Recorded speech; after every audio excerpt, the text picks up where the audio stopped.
Welcome to the Eyes Up Mindset podcast, where we explore what it means to grow daily and find our best in every aspect of life. Welcome back to another episode of the Eyes Up Mindset podcast. I'm John Shirky here with my friend, my co-host, Jamie Wagner. Jamie, good to see you. How you doing today? Doing wonderful. Got to get into a wrestling room and work with a team today. It was really nice to be back and engaging with those guys, a team we've worked with for the last couple of years. And so really great to be able to give them a message, to challenge them to think about how to make the most of whatever the season that they're going to get is, and to really embrace the process. And we actually talk about that with our guests today as well. So it's just kind of full circle kind of day for me. So it's awesome. Nice. No, yeah, I similar experience. I have an individual that I'm working with, is a basketball player, Minnesota. Sports are back, which, you know, like you said, we don't know what the season's going to look like. We don't know if there's going to be any hiccups and starts and stops, but for now, those kids get to compete and learn some of the things that we talk about here and learn the lessons that were so valuable for us in our life. And I think I'm just grateful for them that they get that opportunity, and it's a cool thing. So, well, hey, go ahead. And beyond that, like learning that no matter how much time we're given, like it doesn't matter, like make the most of it. Right. I talked to a kid, I told a story today about an athlete that lost their junior season last year to a knee injury, and getting to talk to them this summer about potentially playing football this fall. He was like, I don't really care however many I get. It's more than I got last year. I'm going to make the most of it right now. And if it's just today, even, I'm going to give everything I got. We can all learn something from a 17-year-old in that moment to say, whatever I get, whatever opportunity I get, I'm going to do the thing. Right. And so I'm going to give it everything I have right now. So it's a great lesson. And it reminds me of a video I saw this morning. Actually, one of our people that was on our podcast months ago, James Leith, posted a video of himself, and he was talking about kind of that idea of be present, get whatever you can get the most out of right now. You know, he talked about every day we wake up and we kind of go through the motions sometimes. And he's like, and he used the analogy of an Oreo. He's like, we eat, you know, if you like Oreos, you eat Oreos, but you never think it's going to be my last one, right? But if you thought it was going to be your last one every time you ate an Oreo, and, you know, as a former offensive lineman, you know that Oreos are close to my heart, and he couldn't have used a better example. But think about that. Like if we woke up every day, and this is kind of what we talk about with Cassie today, our guest, was if we woke up and we live with intention, we bring some awareness to what we're doing, how would that change our energy and our effort and our attitude to our sports, our business, our relationships? It's all interconnected. And that's ultimately what Living Eyes Up is bringing some awareness to where you're at and where you want to go and finding some solutions. But so our guest, Cassie Weaver, is a sports psychologist, works with Mentally Strong Consulting. Is a 4-time national champion. We get into some of that stuff. Just an incredible conversation. And, you know, it turns out, small world, we had a ton of connections, personal connections, that even though neither one of us had met her before today, was cool to make that connection. Absolutely. And just a ton of energy. And our skill areas certainly overlap, but there is definitely a place where I recommend her like crazy to work with your athlete, or if you're working on something specific that you're like, I need to connect with somebody, check her out and check out what they do at Mentally Strong. Or if you're looking, she works for Sanford and works with Profile by Sanford. If you're looking to engage with living a healthier lifestyle, whether it be health and fitness or, you know, nutrition, check her out, because she just brings such great energy. And I think you'd really enjoy the experience. I really enjoyed talking to her. Cassie Weaver.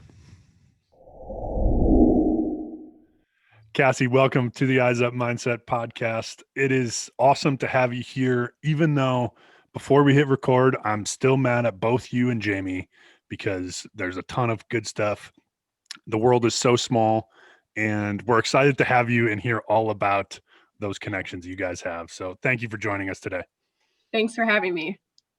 Yeah, we were chatting a little bit. You So a little background we did before the intro, you work with teams and athletes kind of in a similar space that we do on mental performance. And you happen to work with my niece's soccer team. Shout out Malia. She said she's going to be listening. So, but you guys, But she doesn't listen every week. I'm going to yell at her if she doesn't, okay. But she's like, I'm so excited. I love Cassie. So, you worked with her soccer team, and that is just a tiny, small world. So, such a small world. They have such a special place in my heart because they were the very first team that I had the opportunity to work with right out of grad school. And so I remember it like yesterday, working with Malia and her teammates. And shout out, hope you're still working on your mental toughness today, Malia. She just sent me a video. We gave her my wife's snowboard because when John lived in Colorado, we went and snowboarded out there, and my wife broke her wrist, and she's maybe committed to never snowboarding again as a result of that. So Malia now has my wife's snowboard, and she sent me a video yesterday. She's like, after 3 hours of trying, here's a video of me actually doing it. And I was like, mental toughness right there. That's amazing. Let's go. Committed to the process. I love that. Great story. Absolutely. So Cassie, tell us a little bit about your background, where you're at now, what you're up to.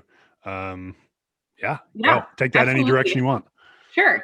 Well, I went to school at Concordia University in St. Paul and played collegiate volleyball there. Had my bachelor's in sport management. And so my initial goal right out of college was to coach. I absolutely loved, coaching's in my blood. My family runs their own volleyball business. And so, that's where the direction that I was headed to coach collegiately, whether that I was at the Division III, Division II, Division I level, I didn't care. I just loved being in the gym and working on the physical part of the game. What I learned along the way while I was coaching was that I really had this craving for wanting to teach the mental side of the game. It was a big part of what I learned through my own experience at the collegiate level and what separates good athletes from great athletes, and found myself in a sports psychology program at Minnesota State University, Mankato, one of the top graduate programs in the entire country. And through that experience, I learned that this could be a real job, that you could work as a sports psychologist, mental performance coach.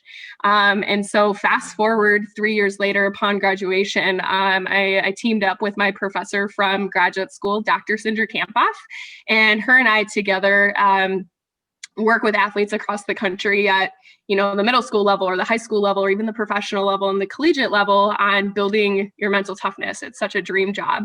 And in addition to that, along the way, I also found a passion for health and wellness. And so using these sports psychology concepts, I also work with the adult population on helping them achieve their goals from a fitness and nutrition standpoint.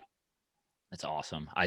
It's so connected too. Like, it's just the thing that you learn in doing this and spending all of our time working on this and researching and doing this stuff is like, it's all connected. Every part of our life has some benefit that draws from taking control of our mental game. Right. And 100%. It's an amazing gift to interact with. And so when you were at Concordia, you guys were incredible, right? There was a period of time where that place had an incredible run of success. And did you win all 4 national championships while you were there? I did.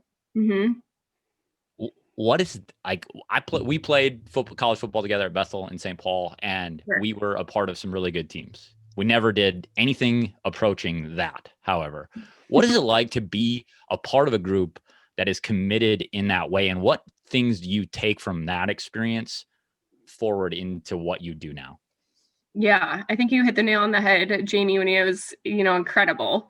When I think back to it, though, you think about how hard you worked in practice, but you also remember like the funny things that happened along the way. And it was incredible to win 4 national championships and be a part of a process where everyone is committed to one goal, which I think in collegiate athletics, right, that's the end goal for all teams. But to do that on an exceptional level, I have to give a lot of credit to our head coach, Brady Starkey, who embedded these mental tools and strategies without really knowing that he was doing it. Or maybe he did know that he was doing it, but it didn't seem like as an athlete that it was a structured mental training that we did. It was just embedded in our everyday. experience. And I think, a secret or something that he did different than a lot of other coaches that since I've been in the collegiate space is really focusing on routine. We knew what to expect every single day, day in and day out. And I think there's, a misconception that athletes get bored or athletes want, a fancy practice structure or what's the new drill out there that's going to help us really over the hump. And for us, it was literally just doing the same thing day in and day out and getting really good at the game of volleyball. So that's something that I take with me today is the importance of routine, and whether that be, a morning routine or, after work routine or night routine, it helps me be my best self that I possibly can be. So that was one big takeaway from that experience of collective success. So the thing that I hear or I think about when you talk about routine in practice and athletes getting bored, I think that I was a head football coach in Colorado, and I think the thing that struck me wasn't necessarily that athletes get bored. It's that we do as coaches, we do a disservice by not teaching them the why we're doing certain drills and giving them that context. And so if kids or even adults know the why behind, we're doing the same thing over and over because it's that important. And and then we know what to expect day in and day out, right? And we can just keep progressing. It's not that we're just doing this, this new drill. Well, what does this have to do? How does this translate? There's got to be, and Jamie, you talked about at the beginning, that interconnectedness of practice to competition to, the physical and the mental. It sounds like all of that was integrated into your program, which is incredible. So I haven't come. Yeah, go ahead, Jamie. How do you do that in your personal life though? Like for you personally, and when you work with people maybe on health and wellness or fitness, how do you bring the purpose in so that there is a continued sense of motivation and movement? Yeah, good question.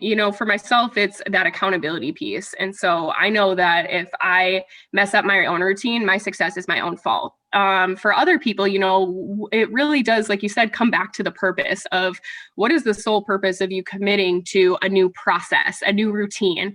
And I think you hit the nail on the head. It's different for every single person. In the health and wellness world, it's somebody wants to live a longer, more prosperous life, and they know that their current nutrition or fitness habits aren't conducive to them living, according to the research, living a long, prosperous life. So because they can picture their lives, 20 years later from now, playing with their grandkids, right? Like that bond of love is so strong that it can propel people forward in ways that is inspiring to me, for athletes, I think, and coaches, I think it's finding that collective why. And year to year at, Concordia St. Paul, I would say that changed, depending on the personalities and the life experiences that we brought.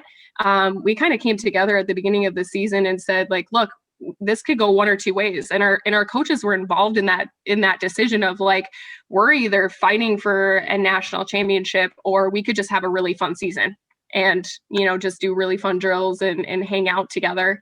But because we were so competitive and always felt like we had something to prove year after year, I think that's what held us bonded and held to a certain standard that why that was communicated every single day. This is a question, something that you said triggered this. Do you think that they are separate? Like, and the fun, silly, I don't know. Like, I think that there is some value in having that brought into practice, but I also hear what you're saying and it resonates deeply with me. That's like, sometimes you do have to give up a little extra to get to that final kind of over the top moment. Do you think that they're separate? Do you think that they're, I don't know. That's just a question that struck me as you were saying that. Like, are they separate in terms of like, it's either this or this? Yeah. I mean, you had set it up kind of as a dichotomy, but I don't think you meant it that way necessarily, but. No. And I think it was set up that way because that's how it was communicated to us every year as our coach would give us the autonomy. He was like, this isn't my team. Like, this is your team. And so because it was set up that way, I think that's the way that I think about it. But to your point, did we have fun, and did we make silly mistakes, and did we make drills what we wanted it to? Absolutely. Yeah. I would not say that my experience was anything short of fun. It was a complete blast. Did we work hard, and were there crappy moments like every team experiences? Absolutely. Did we get reprimanded and had to run or do push-ups for things, and were we held accountable to the standard? Yes. But we knew why we were doing it. It was the pure love and enjoyment of the game, but to do it better than everybody else does it. That's so powerful. I love that. I love excellence, right? I just gravitate towards it, and I want to know how and why. And when I see something like 4 national championships, my brain goes to a million questions. And similarly, your experience at IMG which is how, oddly enough, you worked with my niece and we have different connections, but that was not how we got connected, right? A former guest on our podcast, Will Drumright, mentioned you as being awesome and that we needed to talk to you, and you guys connected at IMG, right?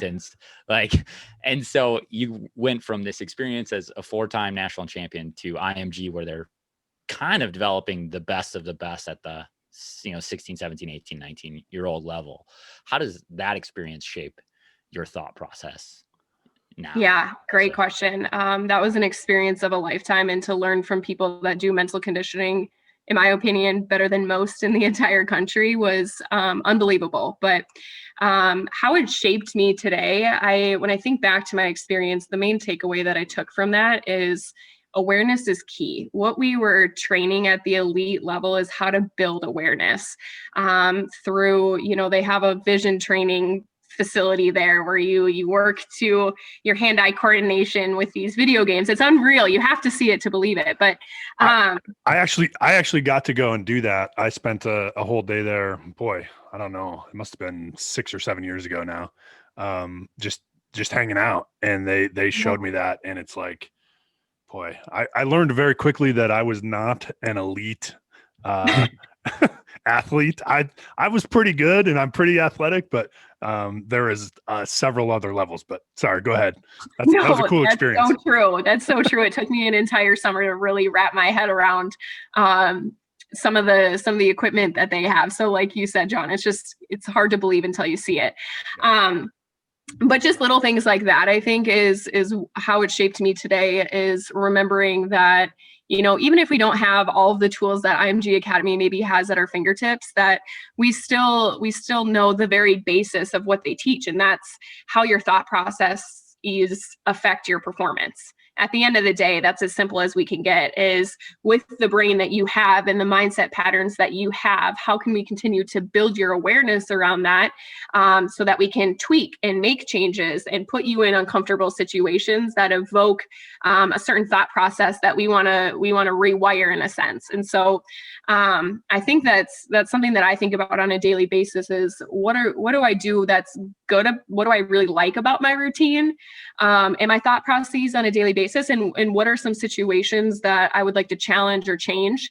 But that takes time. I think that's for a simple 12, 13 or 14-year-old, that's a really, really complicated process to try to even water down and explain how to start building your awareness. So what do you say to coaches or business leaders when you're working with businesses? Because I think you guys do some work with the corporate world as well. When it's there, that's for the elite of the elite, right? Mental skills, like that is for the IMG academies of the world. That's for the Division I athletes. It's not for rural Minnesota, 9-man football, Jamie. No, not a shot at 9-man football, just, but there are people out there, and they say, we have our hands full of just getting kids to participate and practice time. How are we going to ever make time for the mental side of this? Like that's for those people. That's not for us. You ever run into that, or is it just that? Yeah, absolutely. I think our field runs against that.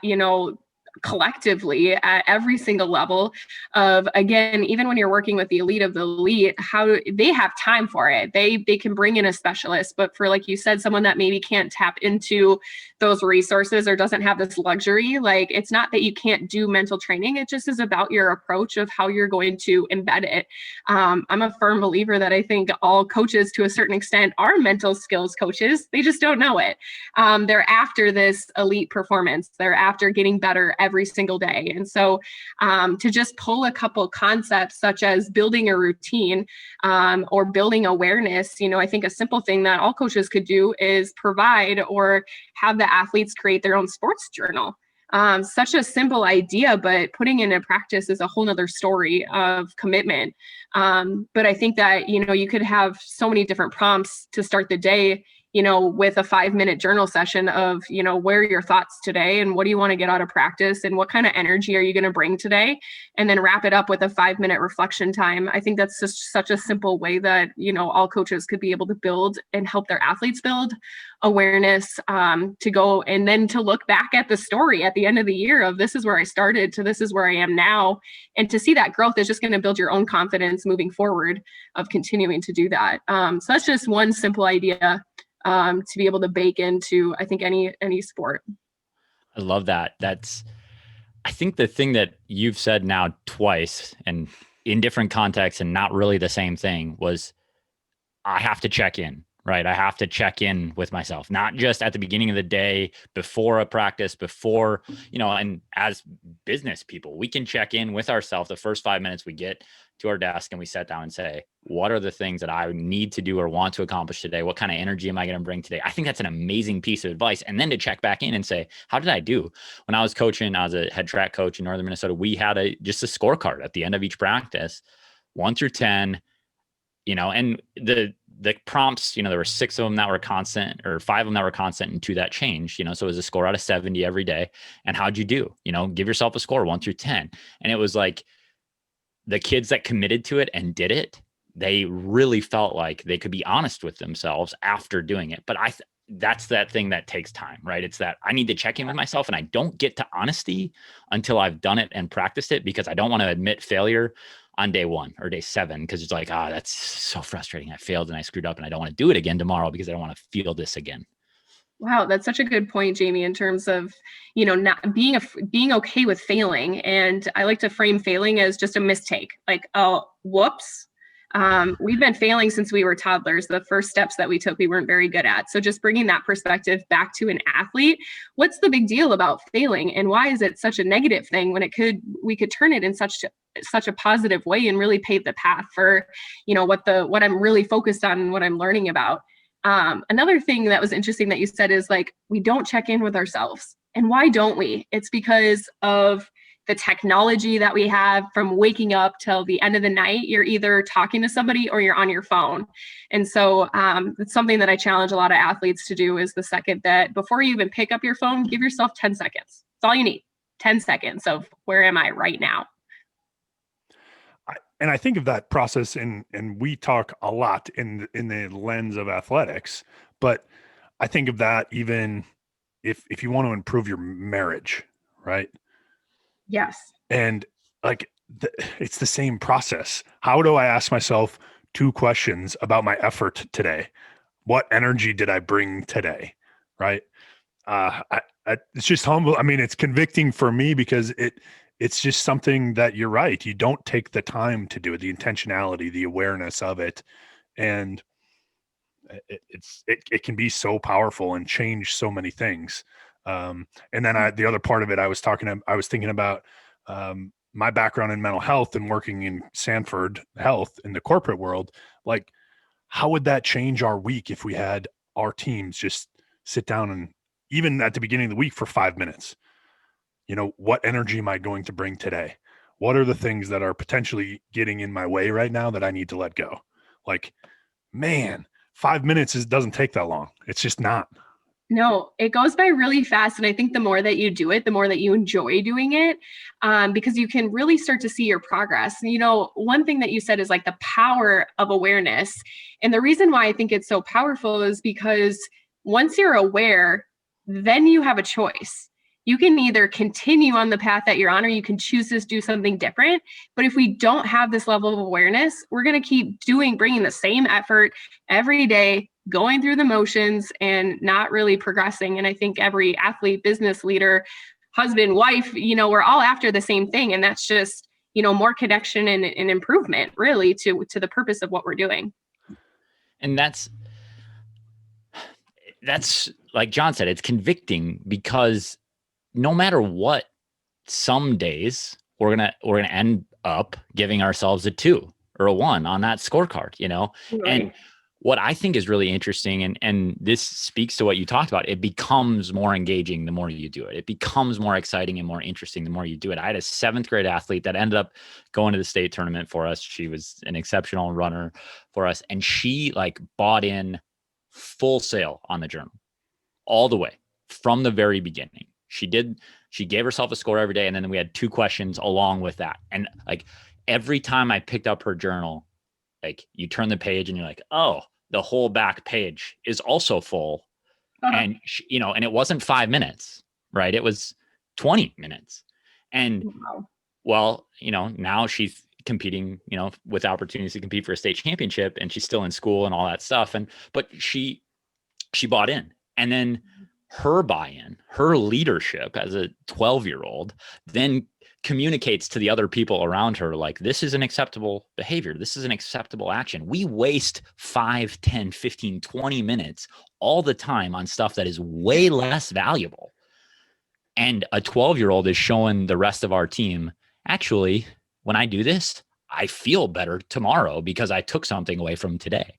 And she taught me something incredible and important about what it is my responsibility to do in terms of when I journal and how seriously I take it. And like I said, it's convicting because I think about this experience with this 12, 13-year-old kid who's like, hey, I don't have anything better to do. No, she wanted to get better. It wasn't right. And her sisters are older and they're the ones driving her home, and they're like, let's go. And she's like, wait, I have to finish.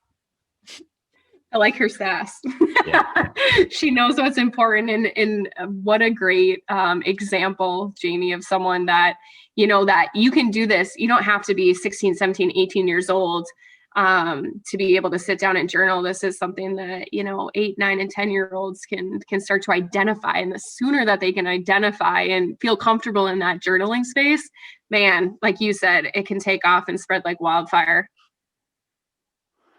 So Cassie, what's an example that you have of the light bulb moment? So, Jamie kind of shared one. Do you have one from whether it be a team or an individual or somebody where, they did have that light bulb moment where it's like, oh my gosh, I'm doing what they're teaching me and I'm seeing the result, or, I'm seeing the progress, and that just adds to the belief and the more buy-in on their end? Yeah.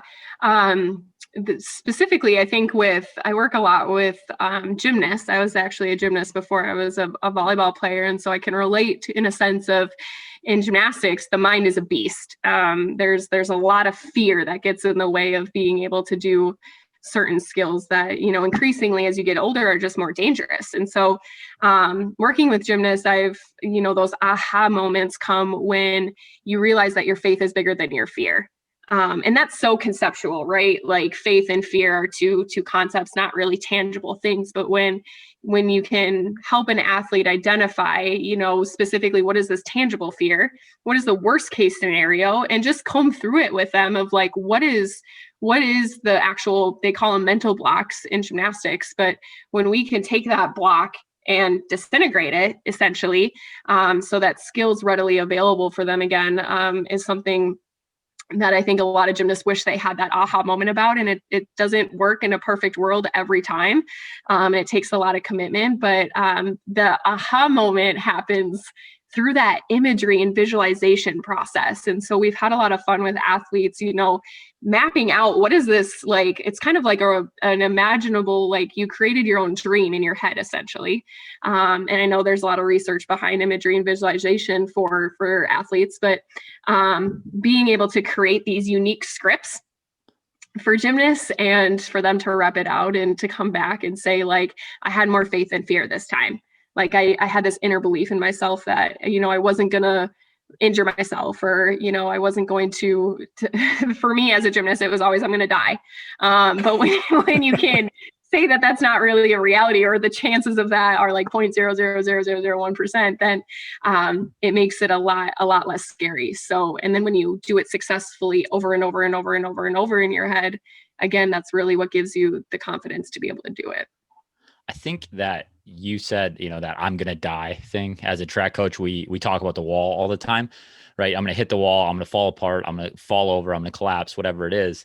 Yeah. And what's real is that when we give people the language to express their way through it, like, I think that's so powerful also, is I can just talk about it in a way that gives me some control and some power over it, instead of it feeling powerless and incredibly fearful.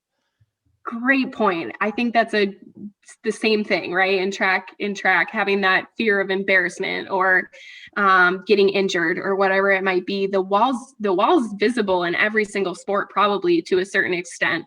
And like you said, taking the power away by just giving them the language.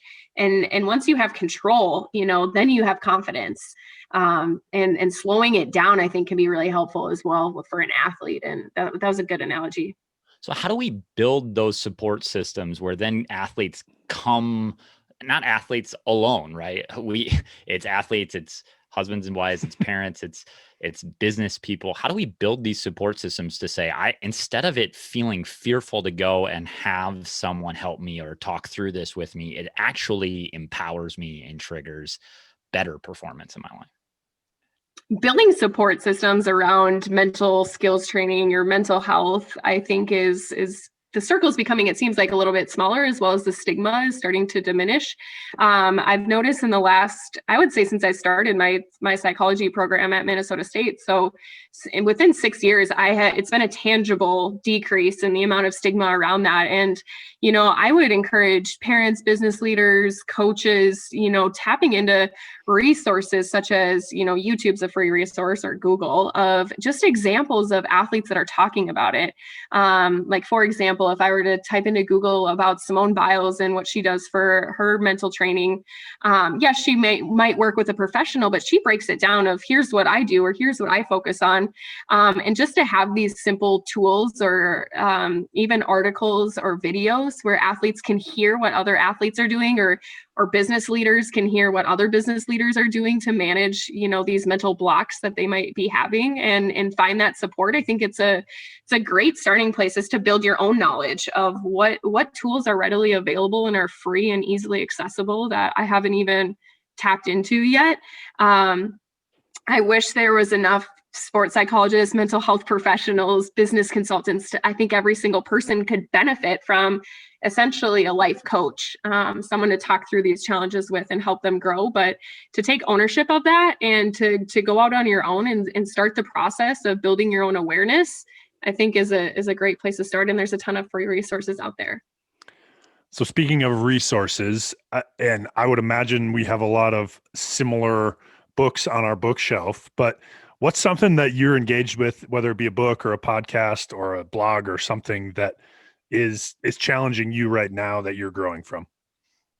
Great question. I frequently go back to the same books because I love them so much. So Dr. Cindra Kamphoff wrote Beyond Grit. That's one that is foundational to our practice, and as well as her podcast, which is the High Performance Mindset podcast. Shout out to John for having the book right on his bookshelf. And I really love Michael Gervais' Finding Mastery podcast. I really enjoy listening to the eclectic group that he has on his podcast on a weekly basis. So I frequent that quite often. And then Mind Gym, I think for beginner athletes, is a great place to start if they're looking for a interesting read. It's got a lot of great stories in there. And 10-minute toughness. Well, Cassie, I have a whole lot more questions, but those are really for the nerds in the group and for me personally. And I'm sure some of you would be engaged in it, and some of you be like, okay, anytime now. We're so grateful to have you come and join us and to give us some tangible advice. We love being able to do that. We have a lot of kind of conceptual conversations. You gave us some really great tangible things that we can do, like journaling and engaging with just that self-awareness and taking some time, that 5 minutes, so powerful, these tools. We loved the conversation. Where can people connect with you on social media or reach out to have you work with them potentially? For sure. You can find me on Twitter at Cassie_Weaves, Weaves. Also on Instagram at C_Weaves. LinkedIn. I love LinkedIn. It's fun to connect with people and see who's connected to who. Or shoot me an email. I'd love to work with you. Cassie.weaves@gmail.com. What's your business website before we let you go? Yeah, I'd love to share that. Our business website is www.mentallystrongconsulting.com. Perfect. We'll get that all in the show notes. Cassie, thank you so much for joining us, and we appreciate your time. We'll do it again, hopefully. Absolutely. Thanks for having me. Thanks again to Cassie for joining us. Incredible stuff today. Check out the resources in the show notes of the books and the podcast that she recommended. It's good stuff. While you're at it, if you found value today, how you can support us, please just rate and review. And more importantly, just share this episode with somebody that you think will find value in it. And if you so choose, visit our website, eyesupmindset.com. Send us a note. Let us know, how you interacted with our stuff. And if you're looking for a hat like Jamie's got on, you can also get that there, and another way to support us. So, Jamie, good stuff. Cassie was, incredible today. What was the takeaway for you? What do you got? Well, it just comes back to this. I love talking to the sports psych people. I said it at the end. I can nerd out about this stuff for forever. But it comes back to this check in with yourself. Like, what are you aware of? Where are you at right now? And where are you going next? Allow yourself the time. Take 5 minutes. Take 5 minutes to find out, what am I going to give to the thing that I'm about to endeavor upon next? What's the energy that I'm going to give? What's the effort that I'm going to give? We don't ask those questions in our day-to-day life. We might ask them as an athlete. And if you're an athlete out there, you're a coach, take the time to do it beforehand, and then do it again after. Check in and say, how did I do? Those check-ins are powerful, and they can move you because you finally start to see progress. That's ultimately what this thing is about. Living Eyes Up is this ability to see that you're moving. And Cassie gave us some amazing tools to do exactly that. And as always, live eyes up.